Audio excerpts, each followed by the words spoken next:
Husband Vellore court case going to இதுலேருந்து போகுது. ஜென்மசனி அஷ்டமசனி 6-8 அமைப்புகளில் தசாபுத்தி இல்லாமல் கோர்ட்டு கேஸ் பக்கம் போகவே மாட்டேங்க. பார்ப்போம் 2020 all the problems will solve when we lead a peaceful life. Job change பாசிபிளாக இருக்குமா? சனி புத்தி சார். 6 கோர்ட்டில் ஹஸ்பண்ட் இருக்கிறாரு. கோர்ட்டு கேஸ் அமைப்பு எப்படி இருக்கு? 31/5/1982 2:23 AM விடிய காலையில் பிறந்திருக்கிறீங்க. 2:23 AM வேலூரில் பிறந்திருக்கிறீங்க. 6-8 தசாபுத்தி இருந்தால் தான் அஷ்டம சனி ஜென்மசனி இருந்தால் தான் போக முடியும். தான் இருந்துருச்சுல்ல அஷ்டம சனி.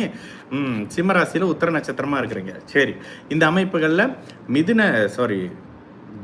மீன லக்னமாகி 8-12 சுப அமைப்பில் இருக்கிற ஜாதகம். 8ஆம் இடம் வலுத்து இருக்கு. 8ஆம் அதிபதி குருவின் பார்வையில் இருக்கார். என்ன தசை நடக்குது?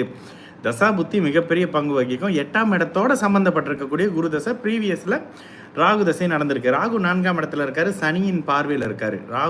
ராகுவுக்கு சனியின் பார்வை ஒரே டிகிரி. 4ஆம் இடம் வீடு சார்ந்த அமைப்புகளில் பிரச்சனைகள். இப்போ அடுத்ததாக வந்திருக்கிறது அப்படியே குரு.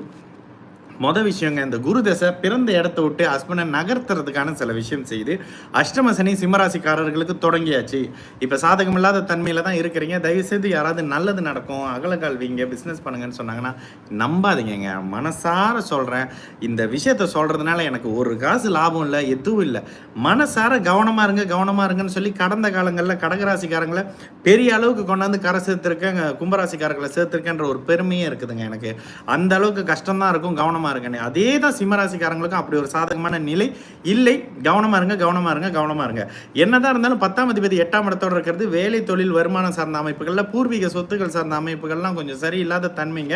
இந்த 7.5 சனி முடிகிற வரைக்கும் உண்மையிலே நல்ல பலன் சொல்ல மாட்டேன். கேள்வி என்ன கேட்டிருக்கீங்க? இதுல இருந்து நீங்க வெளியே வருவீங்களா? சிம்மராசி உத்தர நட்சத்திரத்துக்கு 2027 பிற்பகுதியில் அப்படியே ஜூலைக்கு பிறகு முடியக்கூடிய அமைப்புகள்ல இருந்து அப்படியே பிரச்சனைகள் கொஞ்சம் கொஞ்சமா முடிய ஆரம்பிக்குங்க. இந்த அமைப்புகள்ல 8ஆம் இடத்துல இருக்கக்கூடிய இந்த குரு உங்களை ஹஸ்பண்டை இடமாற்றம் பண்ண போறாரு. பிறந்த இடத்துல இந்த ஹஸ்பண்ட் இப்ப இருக்கிற இடத்துல இருந்து நகர்ந்து வேலை தொழில் விஷயமா வேற இடத்துக்கு போறதுக்கான சில நடந்துகிட்டு இருக்கக்கூடிய ஒரு காலகட்டங்க. சரிங்களா? சரி, அடுத்ததாக